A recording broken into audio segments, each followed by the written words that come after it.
عايز تعمل خلفيه زي دي، اعمل سيف للفيديو علشان ترجع له بعدين. اول حاجه هتجيب الفيديو اللي انت عايز تعمله خلفيه، واهم حاجه ان هو يكون بصيغه MOV.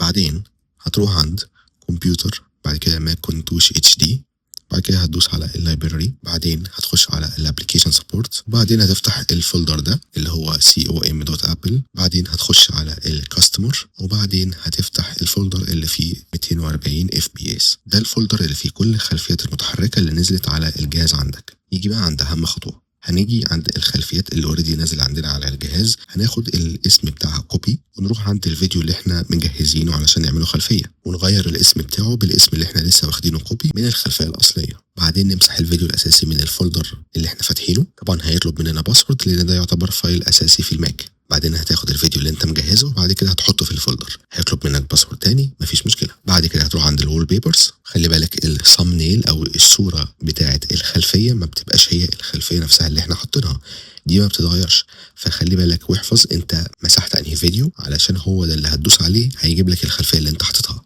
وبالشكل ده لما تيجي تقفل اللوك سكرين الفيديو هيتحرك. اعمل سيف الفيديو لو عجبك وشاركه مع اصدقائك.